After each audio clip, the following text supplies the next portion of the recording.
أعوذ بالله من الشيطان الرجيم. بسم الله الرحمن الرحيم. صابيح الدجى زين الرجال أئمة هدينا القمم العوالي. مصابيح الدجى زين الرجال أئمة هدينا القمم العوالي. صحابة أحمد رضوان رب. Мир вам, милость Аллаха и Его благословение. Хвала Аллаху, Господу миров. Хвала Аллаху, который надлежит величию Его лика и величию Его власти. Я свидетельствую, что нет никого достойного поклонения, кроме Аллаха. Один Он, и нет у Него сотоварища. Вечно живого, сущего. Им не овладевают ни дремота, ни сон. Воистину Аллах не спит, и превыше Он того, чтобы спать. Он принижает и возвышает. К Нему поднимаются дела ночи до того, как свершатся дела дня. И поднимаются дела дня до того, как свершатся дела ночи. Его завеса свет. Если Он приоткроет ее, то от сияния Его лика будет сожжено все в пределах Его взора. Пречист Он, пречист, пречист. Я свидетельствую, что наш Господин Мухаммад, Его раб и посланник, избранник и возлюбленный. Он выполнил свой долг, донес послание, наставил умму, и посредством него Аллах удалил от нас печали. Он поклонялся своему Всевышнему Господу, пока его не призвали, совершал джихад на пути Аллаха, пока не скончался. Все дни и ночи претерпевал горечь и грусть, шагая по углям козней и затруднений, в поисках пути для наставления заблудших и указанию верного пути растерянным. Пока не научил невежду, не исправил сбившегося, пока не даровал безопасность боящемуся и переживающему, пока не распространил свет истины, благо единобожия и веры, подобно тому, как солнце распространяет свой свет днем.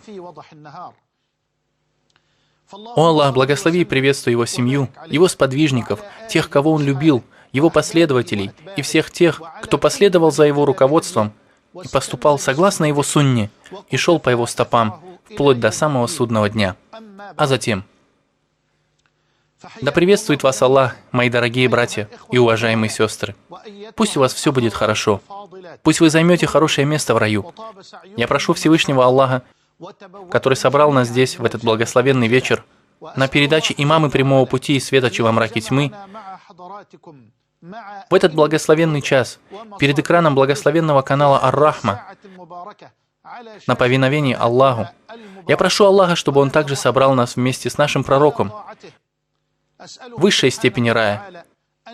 Воистину, только Он в состоянии это сделать. Мои любимые братья и сестры, я повторю еще раз. У уммы, которая не знает своего прошлого, не будет настоящего. Умма, которая забыла свои прошлые достоинства, не получит будущего. И если изучение прошлого только для того, чтобы плакать, завывать и рыдать, занятия бездельников, то насмешка и издевательство над нашей историей и тем благом, достоинством и светом, который в ней содержится, это занятие невежественных завистников. Наши враги всеми способами пытались создать нам препятствия, преграды и барьеры и поставить их между нашей уммой и ее славным, блестящим прошлым, чтобы она не смогла почерпнуть из этого прошлого свет, который бы осветил ее дорогу, и в новых поколениях мусульман не потекла бы чистая, непорочная кровь, чтобы умма не извлекала для себя из прошлого факел, который бы снова зажег для нее солнце жизни.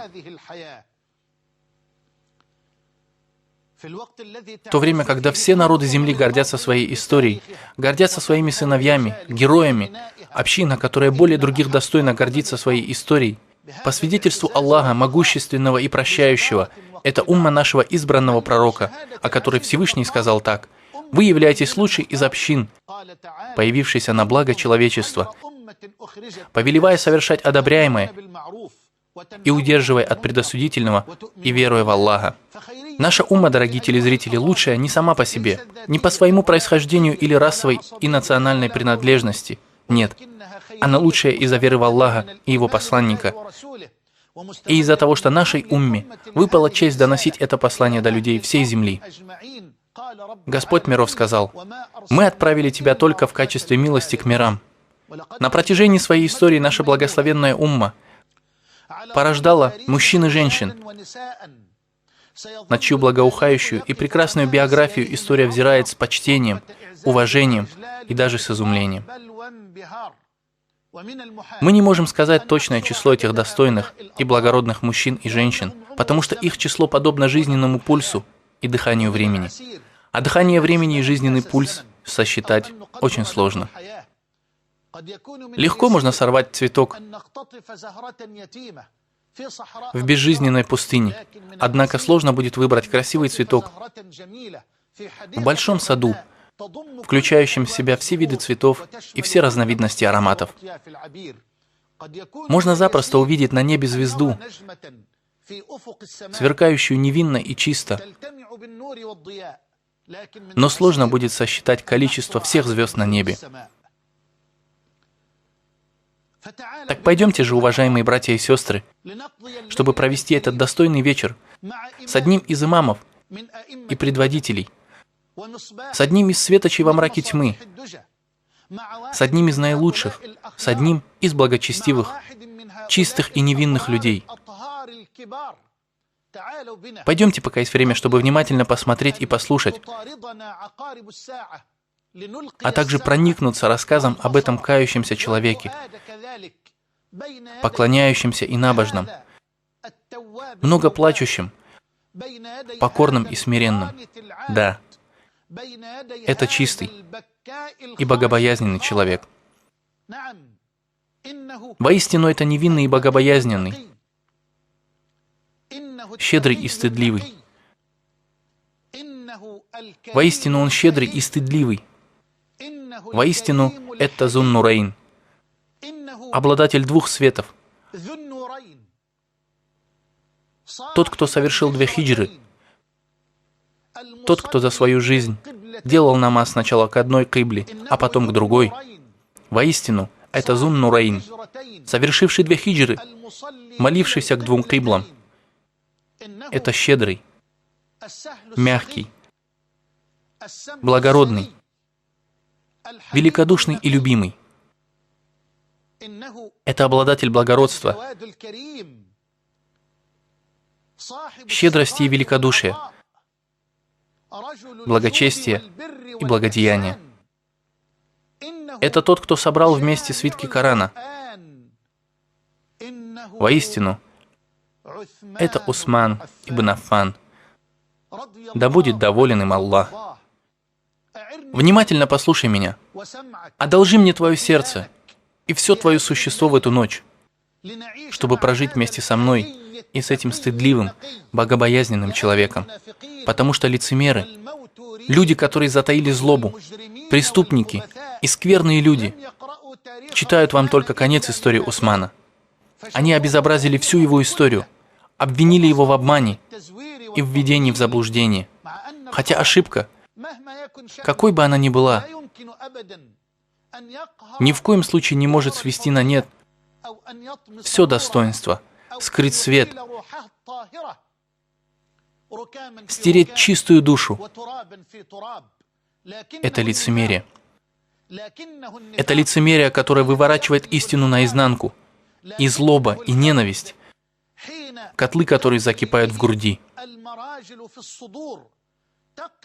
Лицемерие, которое представляет истину ложью и старательно пытается превратить свет во тьму, превратить чистоту в скверну, а целомудрие в грязь и нечистоты. И как же это невероятно!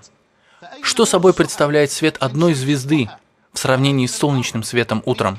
Где находится Земля по сравнению с созвездием Близнецов? Где сырая Земля? А где Плеяды? Усман ибн Аффан, да будет доволен им Аллах, был человеком, чье принятие ислама было смиренным, нежным и сочным, как дыхание цветка весенним утром. Как только Абу Бакр ас-Сиддик, да будет доволен им Аллах, шепнул в ухо Усману весть о новом призыве, который начал вести правдивый пророк, награжденный всей Меккой прозвищем Аль-Амин, Мухаммад, да благословит его Аллах и приветствует, и его семью, как только Усман услышал новость от правдивейшего этой уммы, на весы которого Усман придет в судный день, так же, как и вся умма, будет положена на весы нашего избранного пророка, да благословит его Аллах и приветствует. Сердце Усмана раскрылось, приняв этот свет и истину, потому что человек обладал чистой и правильной фитрой. Когда таким людям предлагают принять истину, их сердца раскрываются к ней. Кроме того, свет истины сияет в этих чистых сердцах, безо всяких колебаний, сомнений, задержки или промедления. Усман, да будет доволен им Аллах, отправился вместе с Абу Бакром правдивейшим в дом Аркама ибн Абдиль-Аркама, чтобы объявить перед посланником Аллаха, да благословит его Аллах и приветствует, свидетельство истины и правдивости. Я свидетельствую, что нет никого достойного поклонения, кроме Аллаха, и то, что ты посланник Аллаха. С этого момента мы видим совсем другого, изменившегося человека. Да, мы видим уникального человека, подобно которому нет на всей земле. После Ас-Сиддика и Умара Аль-Фарука, да будет доволен ими всеми Аллах, Усман ибн Аффан. Давайте начнем наш рассказ об Усмане, да будет доволен им Аллах, в эту благословенную ночь со слов истины и свидетельства правдивости, со свидетельства правдивейшего пророка, который не говорит по своей прихоти. Я специально избрал такой стиль повествования в серии передачи «Имамы прямого пути», начиная со свидетельства пророка, да благословит его Аллах и приветствует, об Усмане, да будет доволен им Аллах. Это будет как свет, который заменит собой темноту, будет как истина, которая искоренит все сомнения, которые породили лицемеры и затаившие злобу преступники, чтобы обезобразить всю историю Усмана, да будет доволен им Аллах, с ее начала и до ее конца. Смотри и слушай внимательно. Одолжи мне сегодня свое сердце и будь внимателен, дорогой телезритель и уважаемая телезрительница. Имам Муслим в своем Сахихе приводит хадис от Аиши, да будет доволен ей Аллах, в котором говорится, что она сказала: «Однажды посланник Аллаха, да благословит его Аллах и приветствует, лежал у себя дома с открытыми бедрами или голенями». Вы представляете себе это зрелище? Посланник Аллаха, да благословит его Аллах и приветствует, и его семью и сподвижников находится в комнате Аиши, в доме Аиши. Он прилег, да пребудет над ним мир и благословение. Он прилег на бок и приоткрыл бедра или голени. Тут Абу Бакр, да будет доволен им Аллах, попросил разрешения зайти. Он попросил разрешения зайти у пророка, да благословит его Аллах и приветствует. И посланник Аллаха, да благословит его Аллах и приветствует, разрешил ему зайти и не изменил своего положения. То есть остался также лежать на боку, с приоткрытыми бедрами или голенями. Он не закрыл их. Абу Бакр вошел, поприветствовал посланника Аллаха, да благословит его Аллах и приветствует, поговорил с ним, а затем вышел. Затем разрешение войти попросил Умар, да будет доволен им Аллах. Пророк, да благословит его Аллах и приветствует, разрешил ему зайти и также не изменил своего положения, то есть остался лежать на боку, с открытыми бедрами или голенями. Посланник Аллаха, да благословит его Аллах и приветствует, разрешил Умару войти. Умар вошел, поговорил с посланником Аллаха и затем вышел. После этого пришел Усман, да будет доволен им Аллах. До того, как разрешить Усману зайти, пророк, да благословит его Аллах и приветствует, сел ровно, поправил свою одежду то есть покрыл свои бедра или голени. После этого он разрешил Усману, да будет доволен им Аллах, войти. И тот вошел, поговорил с посланником Аллаха, да благословит его Аллах и приветствует, после чего вышел. Когда Усман ушел, знаток мусульманского права, целомудренная и достойная женщина, правдивейшая дочь правдивейшего, ученая и много поклоняющаяся Аллаху, мать правоверных Аиша сказала: «О посланник Аллаха, у тебя просили разрешения зайти Абу Бакр ас-Сиддик, и ты разрешил ему, но не обратил внимания и никак не отреагировал на его приход.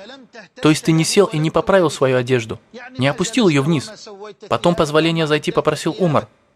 Ты разрешил зайти и ему, и также никак не отреагировал на его приход.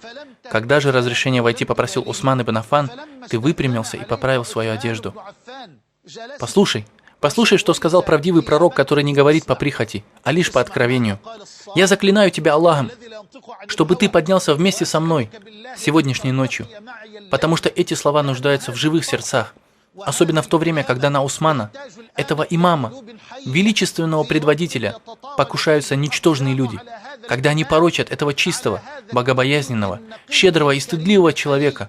Послушай, что сказал любимый пророк. Аиша говорит: «О посланник Аллаха, разрешение зайти просил Абу Бакр ас-Сиддик. Ты разрешил ему и никак не отреагировал на его приход. Потом позволение зайти попросил Умар ибн аль-Хаттаб.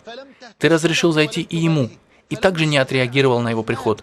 Когда же разрешение зайти попросил Усман ибн Аффан, ты сел и поправил свою одежду».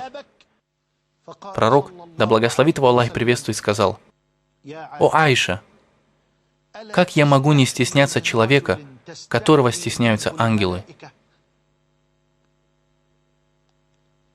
Я Аллах. Пречистый, о Создатель Усмана, я заклинаю тебя Аллахом вникнуть в эти слова. Разреши мне их повторить. Правдивый пророк, который не говорит по своей прихоти, сказал: «О Аиша, как я могу не стесняться человека, которого стесняются ангелы?» Ангелы! Ангелы стесняются Усмана, да будет доволен им Аллах. Каким же человеком он был, если его стеснялись ангелы милостивого? Разреши мне сказать. Не подсказывай мне. Если я соберу вместе все красноречивые выражения и приложу их друг к другу, я не смогу красивыми словами описать это свидетельство, которое сказал правдивый, ас-Садик, который не говорит по прихоти. Как я могу не стесняться человека, которого стесняются ангелы? Ангелы Аллаха стесняются одного из рабов Аллаха. Человека, которого создал Всевышний Аллах. Так каким же должен быть этот человек? Этот стыдливый, богобоязненный человек был таким, что его стеснялись ангелы Всевышнего Аллаха. Мало того, все, что случилось в жизни Усмана, и я прошу вас сосредоточиться на том, что я сейчас скажу. Все, что случилось в жизни Усмана, было начертано и разъяснено. Под словами «начертано» я имею в виду «предопределено». И это то, во что мы естественно верим. Аллах сказал: «Воистину мы сотворили каждую вещь согласно предопределению. Моя и твоя жизнь предопределены. И все, что случается в жизни, Аллах уже предопределил. Воистину мы сотворили каждую вещь согласно предопределению». Под словом «начертано» я имею в виду, что жизнь Усмана была очень ясной, подробно изложенной, добрым вестником и увещевателем, нашим великим пророком. Нет такого случая, который произошел бы с Усманом, да будет доволен им Аллах, о котором бы не сообщил правдивый пророк, который никогда не говорил по своей прихоти. Да благословит его Аллах и приветствует. Посланник Аллаха, да благословит его Аллах и приветствует, сообщил нам, что он умрет шахидом. Да, он даже сообщил ему о беде, испытании и фитне, которая его постигнет. Нет, подожди, помедленнее, пожалуйста. Он сообщил ему благую весть о смерти шахидом. Да. Ранее я упоминал хадис, который привел имам Бухари, хадис Анаса, и в других сборниках хадисов, о том, что когда любимый пророк, да благословит его Аллах и приветствует, поднялся на гору Ухуд, гора сотряслась. В те благословенные мгновения с ним находились Абу Бакр, Умар и Усман. Когда гора сотряслась, пророк сказал ей: «Стой спокойно, Ухуд! Стой спокойно, Ухуд! Воистину на тебе пророк! Ас-Сиддик и 2 шахида. Воистину на тебе пророк – это Мухаммад, Аль-Мустафа, Ас-Сиддик – это Абу Бакр, и 2 шахида – это Умар Аль-Фаарук и Усман. Пророк, да благословит его Аллах и приветствует, обрадовал его вестью о мученической смерти. Нет, благая весть этим не ограничилась. Пророк, да благословит его Аллах и приветствует, также обрадовал его вестью о рае. О рае! И пусть сгинут смутьяны, пусть уйдут прочь лицемеры и люди, затаившие злобу, которые нарочно хотят исказить и обезобразить историю этого великого, невинного человека, обладающего стыдливостью, чистотой и богобоязненностью. Усман в раю. В раю! Его обитель рай, согласно свидетельству пророка, который не говорит по своей прихоти. И все, что он говорит, это правда. Имам Муслим передал в своем сборнике хадис от Абу Мусы Аль-Ашари, да будет доволен им Аллах, который сказал: «Однажды я вышел, совершив омовение у себя дома. Я вышел и сказал: сегодня я не расстанусь с посланником Аллаха и буду с ним весь день, чтобы служить ему. Аллах, Аллах, Аллах». Вы можете себе представить значение этих слов? То есть Абу Муса Аль-Ашари вышел из своего дома и сделал намерение сопровождать посланника Аллаха, да благословит его Аллах и приветствует. Весь этот день и не разлучаться с ним. На здоровье, Абу Муса. Он сказал: я не расстанусь с посланником Аллаха, да благословит его Аллах и приветствует. И обязательно буду находиться вместе с ним весь этот день, чтобы служить ему. Он говорит: и я отправился на его поиски. Пророк же, да благословит его Аллах и приветствует, пошел к колодцу Арис. Так назывался колодец. Арис. Пророк, да благословит его Аллах и приветствует, вошел туда, сел у края колодца, поднял одежду до колен и опустил их в колодец. Абу Муса сказал: я подошел к нему, поприветствовал его, затем удалился и сел у ворот. То есть у ворот колодца, в саду или прямо за стеной. Он сказал: затем я удалился, сел у ворот и сказал: сегодня я буду привратником посланника Аллаха, да благословит его Аллах и приветствует. Это честь для тебя, о Абу Муса. Он сказал: сегодня я буду привратником посланника Аллаха, да благословит его Аллах и приветствует. Он продолжил. И вот кто-то пришел и начал толкать ворота. Я спросил: кто там? Пришедший ответил: Абу Бакр. Конечно же, это Абу Бакр. Он всегда был первым. Он сказал: Абу Бакр. Он сказал: подожди, пока я не спрошу у посланника Аллаха, да благословит его Аллах и приветствует, разрешение для тебя войти. Аллаху Акбар. Это был верный привратник. Он рассказывает дальше. Я отправился к пророку, да благословит его Аллах и приветствует, и сказал: о посланник Аллаха, Абу Бакр просит позволения войти к тебе. Слушай внимательно дальше. Пророк сказал Абу Мусе: впусти его и обрадуй его вестью о рае. Аллаху Акбар, Аллаху Акбар. Какая благая весть. Я не буду долго говорить о ней, но скажу, что мы не можем себе и представить достоинство и величие этой благой вести. Он сказал: впусти его и обрадуй его вестью о рае. Так? Да, брат. Вот так. Это был пророк, правдивейший, который не говорит по своей прихоти. Абу Муса Аль-Ашари отправился для того, чтобы сказать Абу Бакру: посланник Аллаха, да благословит его Аллах и приветствует, разрешает тебе войти и возвещает благую весть о рае. Аллаху Акбар. Он говорит: Абу Бакр зашел, поприветствовал пророка, да благословит его Аллах и приветствует, и сел справа от него.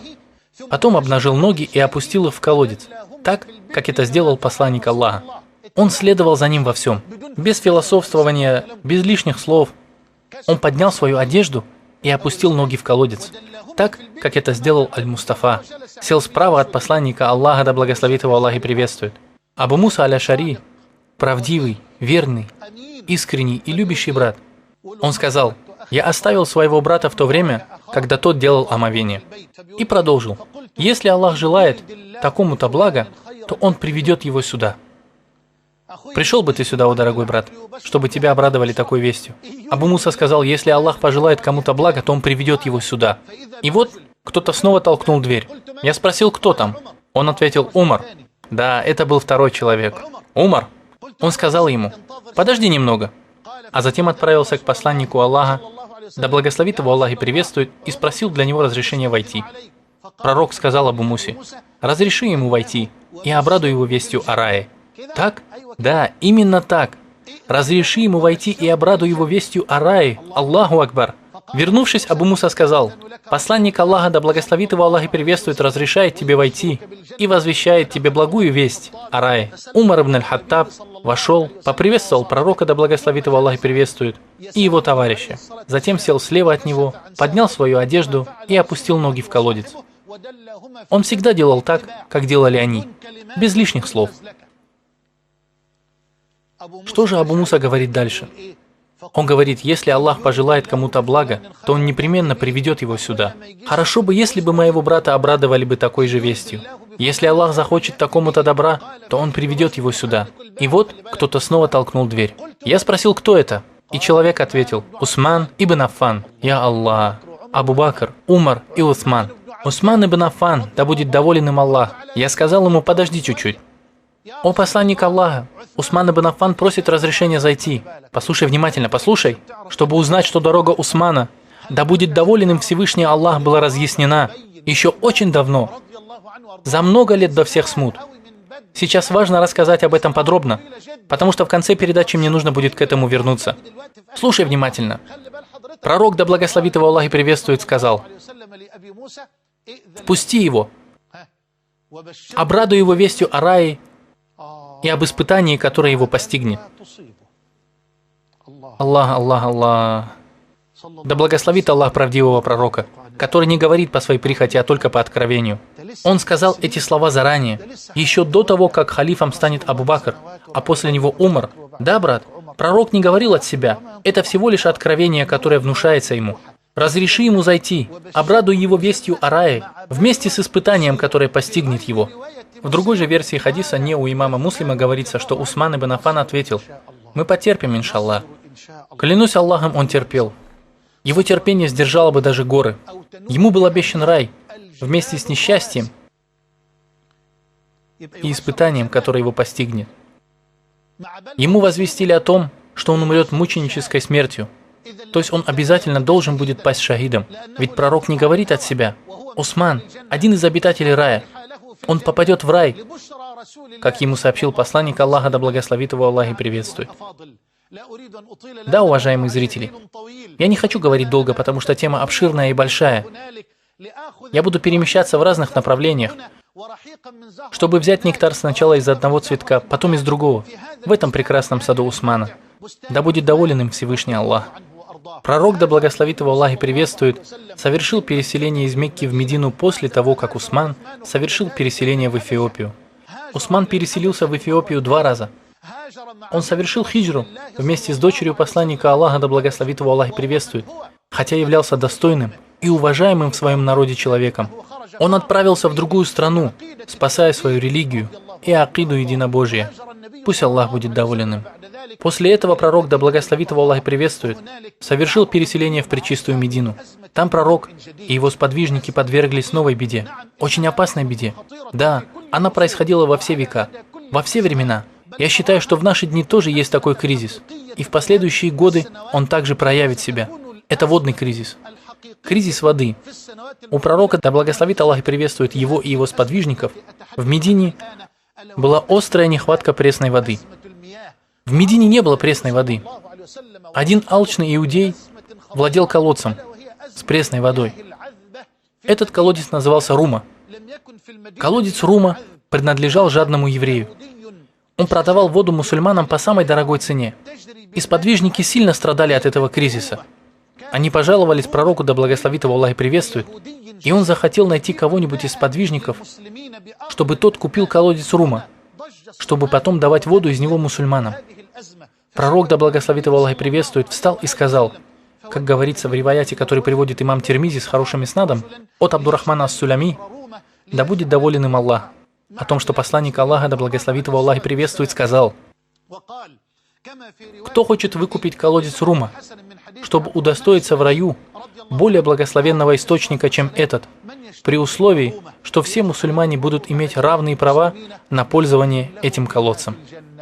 Аллаху Акбар. Обрати внимание на это предложение. Это предложение исходит от правдивого пророка, который не говорит по своей прихоти. Он сказал: «Кто хочет выкупить колодец Рума, чтобы удостоиться в раю более благословенного источника, чем этот, при условии, что все мусульмане будут иметь равные права на пользование им». То есть в раю у него будет источник, предпочтительнее, чем этот источник, и он будет в раю, в райских садах, среди рек, на седалище истины, возле всемогущего властелина. Этот кризис нашел отклик в душе Усмана, который услышал благую весть, сошедшую с уст посланника Аллаха, да благословит его Аллах и приветствует. Не колеблясь, он отправился быстрее ветра к этому еврею и предложил ему продать колодец Рума. Но еврей отказался, потому что этот колодец приносил ему огромные деньги. 1 бурдюк воды он продавал за пригоршню монет, и это приносило ему большую прибыль. Еврей отказался продавать колодец Усману, да будет доволен им Аллах. Тогда Усман предложил ему продать половину колодца. Половину колодца? Как это? Еврей спросил то же самое. Как это? Усман ответил, чтобы колодец один день был твоим, а другой день моим. И пусть Аллах будет доволен Усманом. Глупый еврей согласился на эту сделку. И Усман, да будет доволен им Аллах, купил половину колодца, чтобы они с евреем владели этим колодцем через день. Умные мусульмане набирали себе воду в день Усмана, и им хватало ее на следующий день. Когда еврей увидел, как его прибыльный бизнес прекратил свое существование, он лично пришел к Усману и предложил, чтобы тот купил вторую половину колодца. И Усман купил его, чтобы вся пресная вода колодца досталась мусульманам из числа сподвижников посланника Аллаха, да благословит его Аллах и приветствует. Бесплатно и без расчета, то есть без всякого воздаяния в этой дуне. И расчет его был у Всевышнего Аллаха, который бесчетно вознаграждает тех, кто расходует из своего имущества искренних и благодетельных людей. Потом пророк, да благословит его Аллах и приветствует, и его сахабы подверглись другому испытанию. Да, это был кризис. Пророк, да благословит его Аллах и приветствует, увидел, как некоторые из его сподвижников не могли себе найти место в благородной пророческой мечети. Мечеть для сахабов стала мала. Да, ежедневно в ислам входили чистые, благие, благочестивые люди, которые желали совершать намаз за пророком, да благословит его Аллах и приветствует. Многие из них не могли найти для себя место за посланником Аллаха, да благословит его Аллах и приветствует. И тогда пророк, да благословит его Аллах и приветствует, встал еще раз, чтобы обратиться к сахабам и спросить их, кто расширит нашу мечеть? Ответ пришел от щедрого Усмана. Да, откликнулся только щедрый Усман, да будет доволен им Аллах. Он быстро пошел, купил ближайший участок земли, чтобы достраивать на нем мечеть пророка, после чего передал этот участок пророку, да благословит его Аллах и приветствует, будучи крайне счастливым и довольным. И я прошу Аллаха расширить для него его земли в раю, так же, как он расширил мечеть для мусульман в этой дуне. Воистину, он может сделать это. Да, пусть Аллах благословен, Он и велик, расширит обители нам всем и соберет нас с Ним в садах наслаждения. Воистину, Он может сделать это.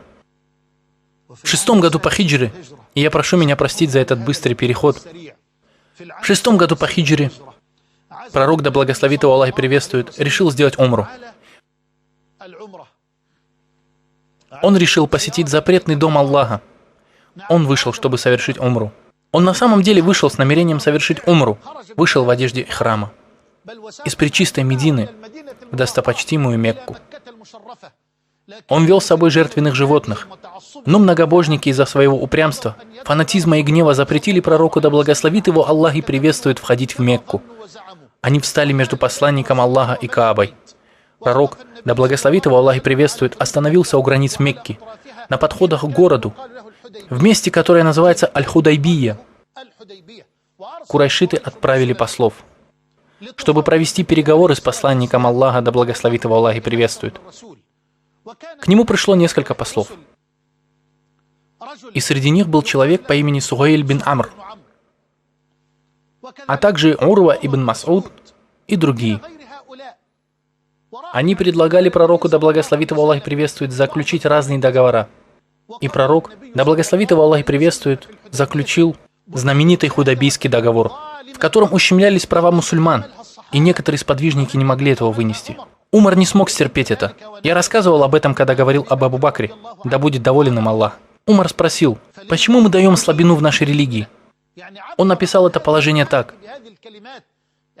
То есть, почему мы принимаем это унижение и возвращаемся обратно с пустыми руками?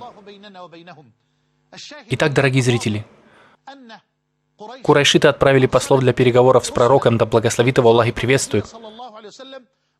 чтобы запугать пророка и предупредить его о мощи курайшитов. Но все они вернулись, сообщая курайшитам о силе пророка. Да, клянусь Аллахом, после того, как Урва ибн Масуд ас-Сакафи увидел пророка, да благословит его Аллах приветствует, с его сподвижниками, он вернулся к своему народу, чтобы сказать: «О люди, клянусь Аллахом, я был вместе с делегацией к Хасрою, Цезарю и Негусу, и клянусь Аллахом, я не видел, чтобы их соратники проявляли свое уважение и любовь к ним так, как это делали сподвижники Мухаммада». Аллах. Послушайте внимательно. Свидетельство врага ислама. Он сказал: «Клянусь Аллахом, я не видел, чтобы соратники одного из этих царей проявляли свое уважение и любовь к ним так, как это делали сподвижники Мухаммада, да благословит Аллах и приветствует его и его семью. Клянусь Аллахом, если пророк, да благословит его Аллах и приветствует, сплевывал слюну, то сподвижники непременно растирали ею свои лица и тела». И позвольте мне сказать, так как знание, касающееся разногласий в прочтении сиры, является аманатом, что сподвижники не делали так никогда, только в день Аль-Худайбии. Они сделали это словно для того, чтобы Урва вернулся с четкими и ясными посланиями к тем, кто его послал. Сподвижники не сдадут посланника Аллаха. Мушрики угрожали пророку, да благословит его Аллах и приветствует, и говорили, что его сподвижники сбегут и оставят его, но таким поведением они захотели показать Урве, что они никогда не откажутся от посланника Аллаха, и более того, пожертвуют своими душами ради него, для того, чтобы помочь ему в религии. Тогда-то они и стали совершать эти действия, которые показывают собственное внимание сподвижников и их любовь к посланнику Аллаха, да благословит его Аллах и приветствует. Урва сказал: «Клянусь Аллахом, если пророк, да благословит его Аллах и приветствует, сплевывал слюну, то сподвижники не давали упасть ей на землю. Они следили за тем, чтобы слюна не упала на землю от их большой любви. Если он что-то приказывал им, то они спешили выполнить его повеление. Когда он говорил, они хранили молчание. А когда сподвижники смотрели на него, то не смотрели на него в упор из-за уважения к нему». И другие подобные слова, которые показывают степень любви и следования этих благих, благочестивых и чистых людей за избранным пророком, да благословит его Аллах и приветствует. Здесь можно увидеть, дорогие зрители, что любимый пророк хотел отправить от себя посла к курайшитам, который бы объяснил им, что пророк не пришел для того, чтобы сражаться или вступать с ними в бой, что он просто пришел посетить Каабу, возвеличивая заповедность дома Аллаха. Мало того, он пришел в состоянии ихрама, ведя перед собой жертвенных животных с Медины в Мекку. Пророк уполномочил для этого дела Хураша. Это был человек из Бану Хуза, которого звали Хураш ибн Умейя аль-Хузай. Пророк отправил от себя Хураша ибн Умейю аль-Хузай, чтобы тот отправился к мекканцам и сообщил им о том, что он, да благословит его Аллах и приветствует, пришел не с целью сражения или для того, чтобы вступить в бой, а с целью сделать умру и возвеличить Каабу.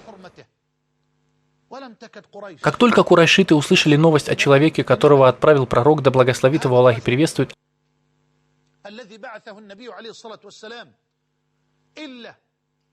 они решили подрезать поджилки его верблюда и убить его самого, если бы им не помешали эфиопы. После этого пророк, да благословит его Аллах и приветствует, захотел отправить к ним другого человека, который должен был объяснить курайшитам, для чего он к ним пришел. То есть ради чего он здесь. И пророк, да благословит его Аллах и приветствует, позвал Умар ибн аль-Хаттаба, да будет доволен им Аллах. Умар сказал: «О посланник Аллаха, в Мекке нет никого, кто бы защитил меня». То есть в Мекке нет никого, кто бы защитил меня. И курайшиты знают мою жестокость по отношению к ним и мою к ним враждебность. Но я укажу тебе на человека, который им дороже, чем я.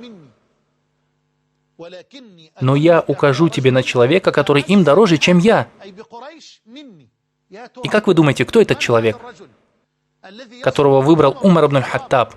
Воистину, это чистый и богобоязненный, стыдливый и щедрый Усман ибн Аффан, да будет доволен им Всевышний Аллах.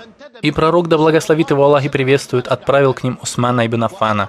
Он приказал ему: «Отправляйся к курайшитам и сообщи им, что мы не пришли для того, чтобы воевать с ними или захватить их, а исключительно для того, чтобы возвеличивать Каабу, что он, да благословит его Аллах и приветствует, пришел сделать умру, вошел в их храм, ведет с собой жертвенных животных из самой Медины». Усман пошел к ним, и его не волновало, вернется ли он живым или умрет. Главное выполнить послание пророка, да благословит его Аллах и приветствует. На самом деле его встретил Абу Суфьян и Аббас, и другие благородные люди Мекки. Они встретили его очень хорошо и благородно. Он был тем, кем был, человеком благородным, почитаемым, знатным господином, Османом ибн Аффаном. Да будет доволен им Всевышний Аллах, щедрый и благородный в джахилии и такой же в исламе. Они хорошо встретили его и выслушали. С какой целью пришел пророк, да благословит его Аллах и приветствует? Мало того, они предложили Усману совершить таваф вокруг Каабы, если он захочет. Стыдливый и благородный Усман сказал: «Я никогда не совершу таваф вокруг Каабы, пока это не сделает посланник Аллаха». Курайшиты рассердились и задержали его. До посланника Аллаха, да благословит его Аллах и приветствует, и его сподвижников дошла весть, что Усман был убит. Я Аллах! Все изменилось. И здесь, вот в этот момент, сахабы, да будет доволен им Аллах, заключили самый прекрасный договор в истории. Самый величественный договор, о котором знает вся дунья. Сподвижники, да будет доволен ими всеми Аллах, встали, чтобы принести присягу пророку, да благословит его Аллах и приветствует, на смерть. Эта присяга была названа «Присяга довольства». Ее восхвалил наш Господь, велик Он и славен. И был доволен ею теми, кто присягал. Он запечатал свое довольство в своей книге, и об этом Коране Всевышнего Аллаха будет написано до того дня, когда Аллах унаследует землю и то, что на ней. Всевышний сказал об этом так: «Аллах остался доволен верующими, когда они присягали тебе под деревом в Худайбии. Он знал, что у них в сердцах, и не спаслал им покой, и вознаградил их близкой победой». Послушай этот аят еще раз. Я знаю, что все вы его знаете и слышали, но сейчас он обретает особый вкус и обладает особым смыслом. Аллах остался доволен верующими, когда они присягали тебе под деревом в Худайбии. Он знал то, что у них в сердцах, и не спаслал им покой и вознаградил их близкой победой. Кроме того, Всевышний Аллах сказал, с похвалой отзываясь об этих невинных и чистых людях: «Воистину, те, которые присягают тебе, присягают Аллаху». Сподвижники встали, чтобы дать присягу посланнику Аллаха, да благословит его Аллах и приветствует. Пророк встал и протянул свою правую руку. Пророк поднял свою правую руку и сказал: «Послушай, воистину Усман находится по делам Аллаха и его посланника. Воистину Усман находится по делам Аллаха и его посланника. Это рука Усмана. Аллаху Акбар. Это рука Усмана. Пророк, да благословит его Аллах и приветствует, дает присягу вместо Усмана своей рукой, своей благородной рукой, своей чистой рукой. Говоря, это рука Усмана, он положил ее на другую руку, и сподвижники протянули свои руки к рукам посланника Аллаха, да благословит его Аллах и приветствует, чтобы также присягнуть ему. Анас ибн Малик говорит, в хадисе, который привел имам ат-Тирмизи с хорошим иснадом, рука посланника Аллаха, да благословит его Аллах и приветствует, за Усмана была лучше, чем их руки за самих себя. Подобное упоминается в Сахихе Аль-Бухари. В хадисе от Абдуллы ибн Умара Анас говорит, рука посланника Аллаха, да благословит его Аллах и приветствует, за Усмана была лучше, чем их руки за самих себя. В миллиард раз, или даже в миллиарды раз, пророк дает присягу своей благородной рукой за Усмана. Да будет доволен им Аллах. Это рука Усмана. Воистину Усман находится по делам Аллаха и его посланника. И это рука Усмана. Он положил правую руку на левую, и все сподвижники положили свои правые руки на руку избранного пророка, да благословит его Аллах и приветствует. Рука пророка за Усмана была лучше, чем их руки за самих себя. И пусть Аллах будет доволен ими всеми. После присяги довольства не прошло и 3 лет, когда пречистой Медины пророка, да благословит его Аллах и приветствует, достигли вести, что Ираклий, правитель румов и царь византийцев, готовится к нападению на них и собирает огромную армию, чтобы сразиться с мусульманами в их собственном городе, в Медине. О Господь, неужели они дошли до такой степени смелости и глупости? Пророк, да благословит его Аллах и приветствует, услышал об этом и захотел победить их на их же территории, до того, как Ираклий со своей армией прибудет в Медину. Температура воздуха в тот год была высокой. Жара как будто расплавляла железо и плавила скалы. Клянусь Господом Каабы, солнечные лучи отражались на песке Медины и на песках пустыни. Эти отраженные солнечные лучи практически лишали людей зрения. Наш избранный пророк встал, чтобы призвать сподвижников к тому, чтобы они выделили деньги на подготовку к встрече с такой многочисленной армией, с огромной многочисленной армией, в полном смысле этого слова, так как мусульманская земля Аравийского полуострова в то время не знала армию такой многочисленности, величины и силы. Пророк встал, призывая людей выделить деньги на подготовку мусульманской армии. В этом трудном положении снова кризис нашел отклик у щедрого Усмана. Опять. В третий, в пятый, в десятый, в 100-й раз на просьбу о помощи откликнулся щедрый Усман. Да будет доволен им Аллах. Он встал и принес 1000 динаров.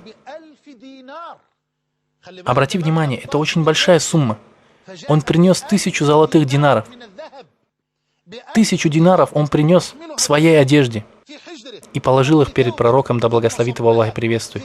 Пророк, да благословит его Аллах и приветствует, начал говорить: «Усману не повредит то, что он сделает после сегодняшнего дня. Усману не повредит то, что он сделает после сегодняшнего дня. Усману не повредит то, что он сделает после сегодняшнего дня».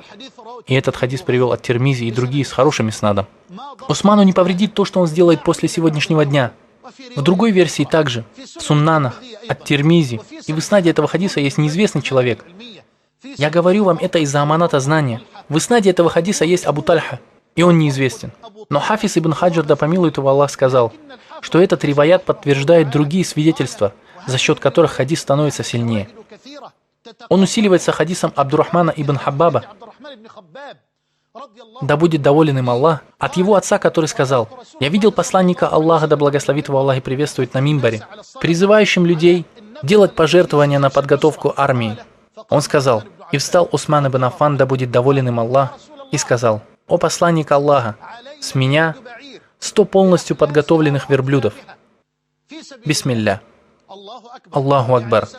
То есть я подготовлю 100 верблюдов, вместе со всем, что они могут нести на себе, еду, питье и тому подобное.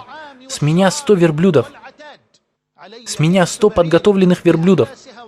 Затем пророк, да благословит его Аллах и приветствует, встал и призвал людей к садака еще раз. И снова встал Усман и сказал: «О посланник Аллаха, с меня 200 верблюдов». Посланник Аллаха, да благословит его Аллах и приветствует, в 3-й раз призвал людей делать садака. Усман, да будет доволен им Аллах, снова встал и сказал: «О посланник Аллаха, с меня 300 подготовленных верблюдов. С меня 300 подготовленных к походу и сражению верблюдов». Пророк, да благословит его Аллах и приветствует, спустился с мимбара, говоря: «Усману не повредит то, что он сделает после сегодняшнего дня. Усману не повредит то, что он будет делать после сегодняшнего дня. Усману не повредит то, что он будет делать после сегодняшнего дня. Клянусь Аллахом, кроме которого нет другого божества. Если бы Усман ибн Аффан, да будет доволен им Аллах, вышел из всей этой дуньи только с этой единственной заслугой и этим свидетельством, то он обладал бы достаточным достоинством и честью в этой мирской жизни и в ахирате. Усману не повредит то, что он будет делать после сегодняшнего дня». Наш избранный пророк, да благословит его Аллах и приветствует, умирает, будучи довольным Усманом. После этого халифом становится Абу Бакр ас-Сиддик, да будет доволен им Аллах. Усман сопровождает правдивейшего достойно. И Абу Бакр умирает, будучи довольным Усманом. После правдивейшего Абу Бакра халифатом управляет Умар ибн аль-Хаттаб, да будет доволен им Аллах. И Усман достойно сопровождает и его. Умар умирает, будучи довольным Усманом. Мало того, Умар ибн аль-Хаттаб назначает его одним из 6 людей, выбранных в качестве претендентов на халифат. Когда Умар ибн аль-Хаттаб, да будет доволен им Аллах, умер, Ума присягнула Усману ибн Аффану, да будет доволен им Аллах. Усман ибн Аффан начал свое благословенное правление и свой благословенный халифат с обращения к правителям мусульманских земель и наместникам и имамам мечетей, призвав их к одобряемому и запретив порицаемое. В казне мусульман он обнаружил большое благо и баракат. Он увеличил социальные выплаты для людей и сделал ежедневное и постоянное бесплатное питание в мечети посланника Аллаха, да благословит его Аллах и приветствует, для тех, кто делал умру, и тех, кто находился на иктикафе. В эпоху Усмана, да будет доволен им Аллах, увеличилось всякое благо. Но, к большому сожалению, Усман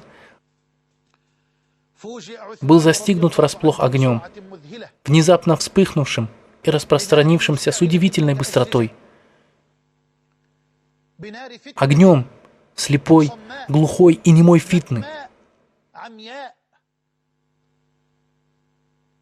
Все эти смуты надвигались не спеша одна за другой, чтобы уничтожить все сухое и зеленое, чтобы опоясать собой обширное государство, площадь которого необычайно увеличилась в эпоху правления Усмана.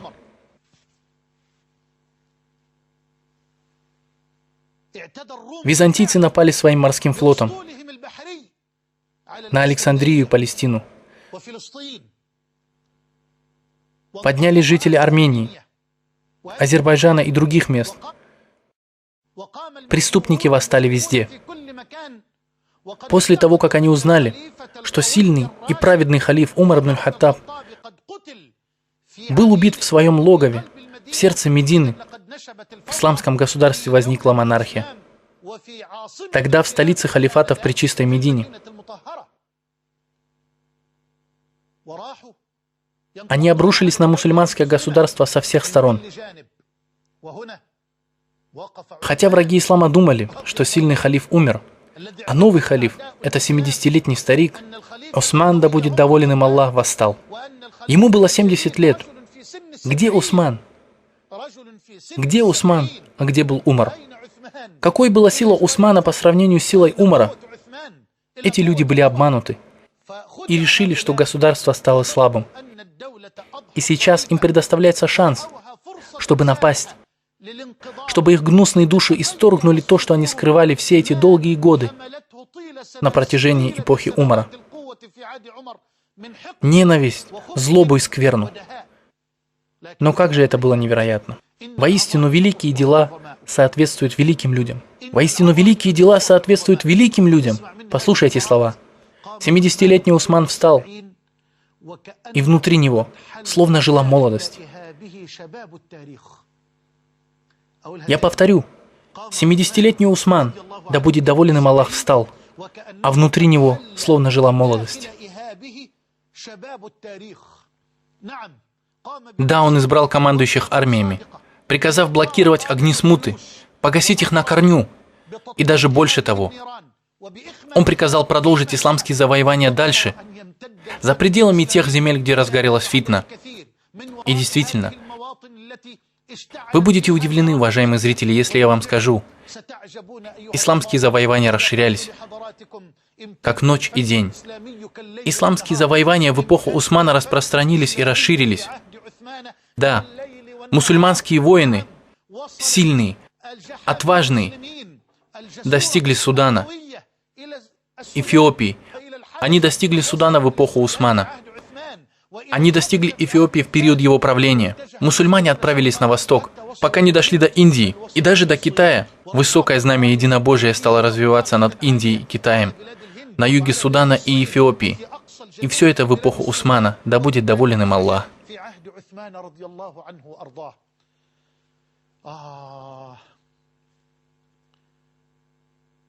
Мы никогда не боимся за ислам и за мусульман, когда речь идет о внешних врагах. Но мы боимся за ислам, когда враги находятся внутри наших территорий. Слушай внимательно, молодежь. Мы боимся внутренних смут. Остерегайтесь, опасайтесь внутренних смут. Сейчас наши враги хотят, чтобы между нами вспыхнула внутренняя фитна, которая зовется межконфессиональной фитной, то есть между христианами и мусульманами. Остерегайтесь ее. Клянусь Аллахом, я говорю это ради Аллаха. Клянусь Аллахом, я говорю это ради Аллаха. Я не боюсь за ислам и мусульман, когда есть внешние враги. Вообще. Потому что пророк, да благословит его Аллах и приветствует, пообещал, что если против нашей уммы соберутся ее враги со всех сторон земли, они никогда не смогут сломить мусульман или покончить с ними. Поэтому наши враги говорят, необходимо, чтобы дерево срубило какая-то его ветвь. Я хочу, чтобы наша умма встала перед этими уроками, потому что я не рассказываю истории, подобно, как я уже говорил на этом благословенном цикле передач. Нет, я лишь предоставляю назидание, примеры для подражания, для правителей, ученых, молодежи, для мужчин и женщин. Опасайтесь внутренней фитны. Наши враги говорят, необходимо, чтобы причиной сруба всего дерева стала одна из его ветвей. Я повторюсь, необходимо, чтобы причиной сруба дерева стала одна из его ветвей. Внутренняя фитна гораздо более опасна, чем внешние фитны. Я не умаляю ее опасность и ее силу и мощь. Будьте бдительны. Против халифа восстал скверный иудей, Ибн Сауда, Абдулла ибн Саба, который заявил, что он принял ислам. Он делал вид, что ревностно относится к исламу. Он изучил положение вещей в Медине, а также положение в других городах. Этот скверный человек встал, чтобы плюнуть первым, отравленным, убийственным плевком и сказал: «Воистину у каждого пророка есть наследник». Слушайте внимательно. «Воистину у каждого пророка есть наследник. И воистину Али, наследник посланника Аллаха, да благословит его Аллах и приветствует.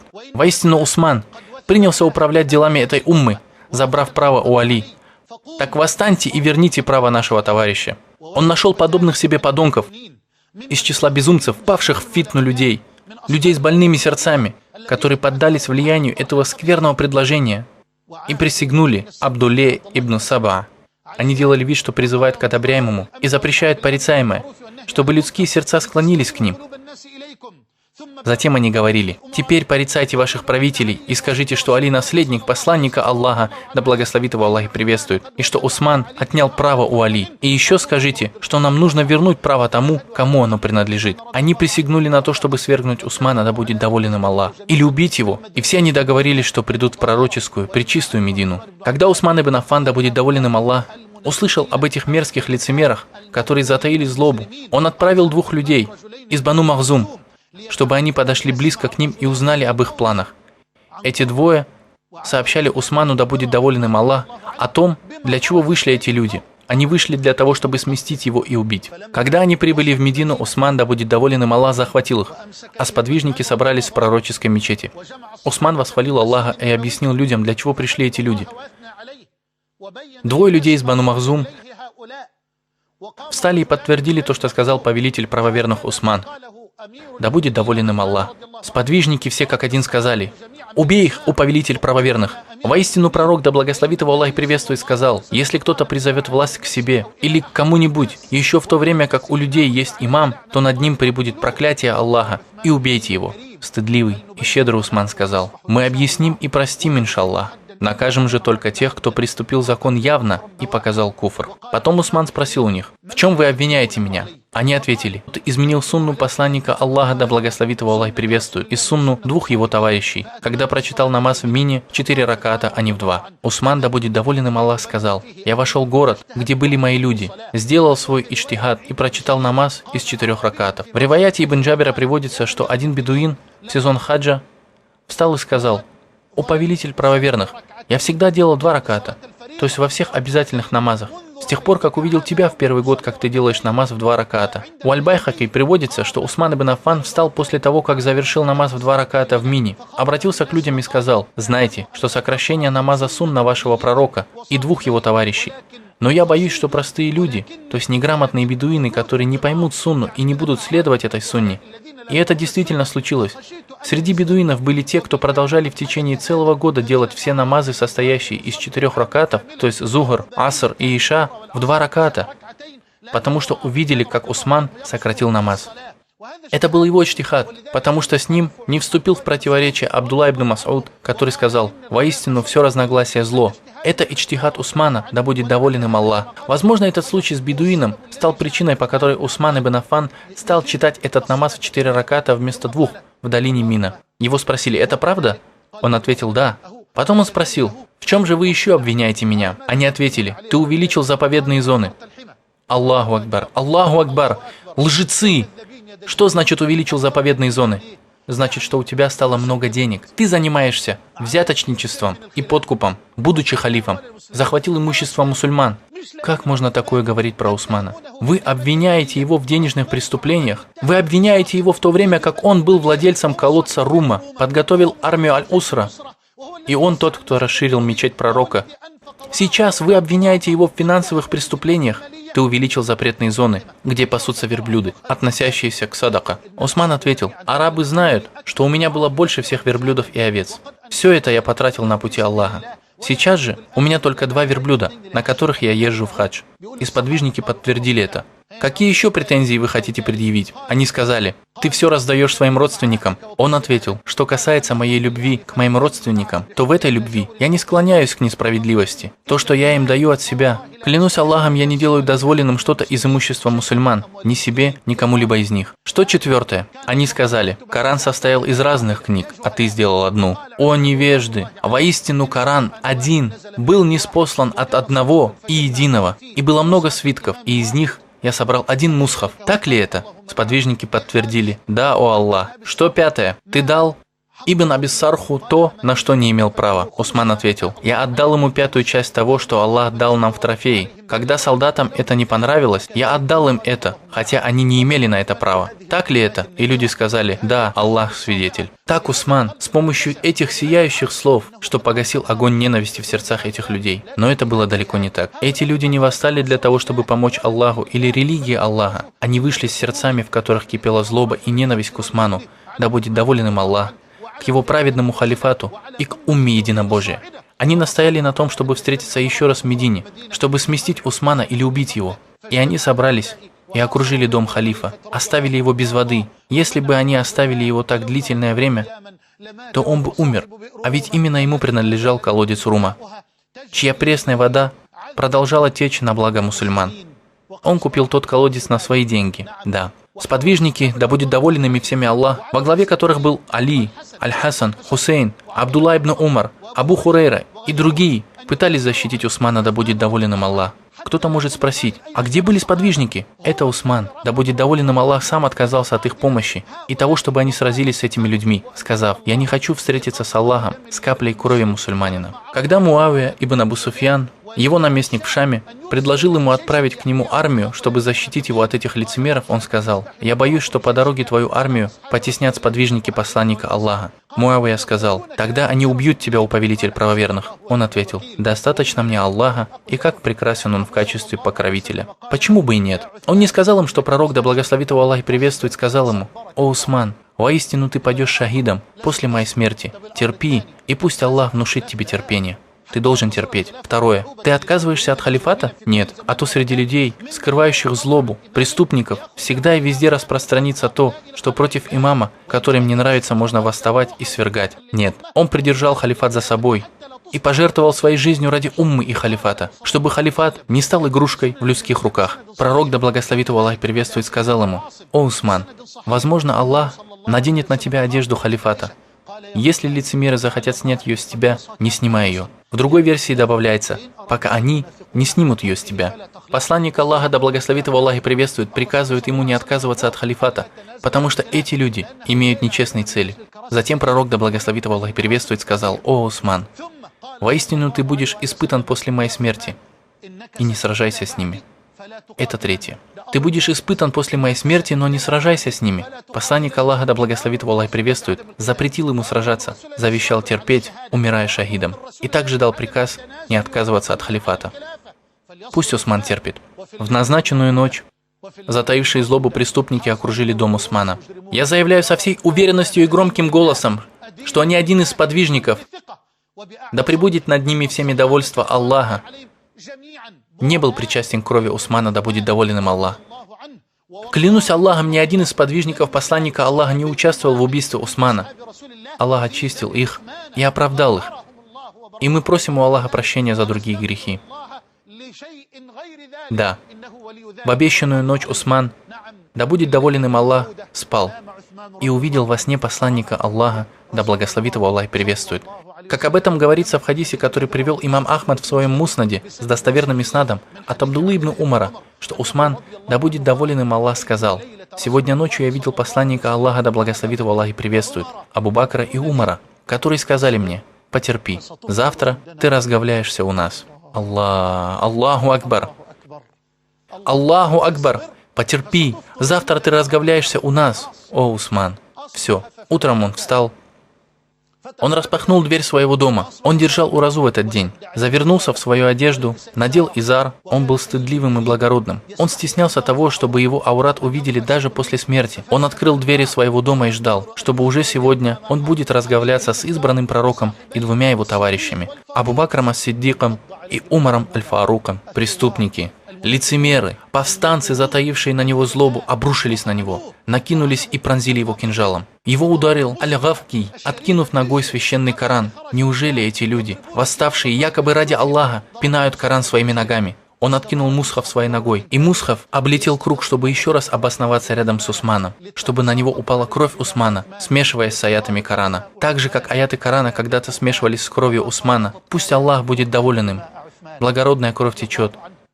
В муснаде имама Ахмада, в хадисе с хорошим иснадом, Амр бин Арта говорит: «Я была с матерью правоверных Айшей, когда они вернулись в Медину после того, как Усман был убит. Мы взглянули на мусхаф Корана, который он читал, и обнаружили, что первая капля его благородной крови упала на слова Всевышнего Аллаха: «Аллах избавит тебя от них, ибо Он слышащий, знающий». Амра говорит: «Клянусь Аллахом, ни один из них не умер своей смертью. Клянусь Аллахом, ни один из них не умер своей смертью. Один из них пронзил его 9 раз. Этот негодяй говорил: я ударил Усмана 9 раз. 3 из них ради Всевышнего Аллаха. Халифа убивали с именем Аллаха. Кровь проливалась с именем Аллаха во имя помощи исламу. Но на самом деле все было совсем не так. Какая же это была фитна? Какая же это была ужасная смута? Кровь проливалась во имя религии, но религия была не причастна к этому. Так же, как волк был не причастен к крови сына Якуба. 3 удара ради Всевышнего Аллаха, а 6 ударов за то, что я имел против него. Если бы этот лжец сказал правду, то он сказал бы: я ударил его 9 раз за то, что я лично имел против него». Усман умер, и преступники не разрешили похоронить его на кладбище Аль-Бакия вместе с мусульманами. Когда после этого Аль-Бакия было расширено, могила Усмана, да будет доволен им Аллах, стала относиться к этому кладбищу, где похоронены мусульмане и сподвижники посланника Аллаха. Усман ибн Аффан умер, да будет доволен им Аллах. Я прошу Всевышнего Аллаха собрать нас вместе с ним в садах блаженства, принять от нас и от него, и от всех вас наши благие дела. И да благословит Аллах и приветствует его учителя. И нет силы и мощи ни у кого, кроме Аллаха. Время быстро прошло. Воистину, все мы принадлежим к Аллаху, и к Нему наше возвращение. Сейчас я завершаю свой рассказ, чтобы продолжить его потом, если пожелает Всевышний Аллах. Может быть, я опять вернусь к разговору об Усмане и занимаемому им положению, и я прошу Всевышнего Аллаха быть довольным всеми ими, собрать нас вместе с ними в садах блаженства, вместе с нашим любимым пророком, в райских садах и среди рек, на седалище истины, возле всемогущего властелина.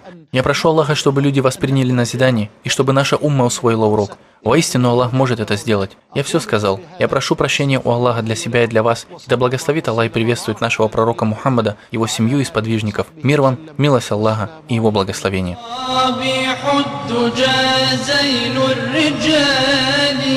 أئمة هدينا القمم العوالي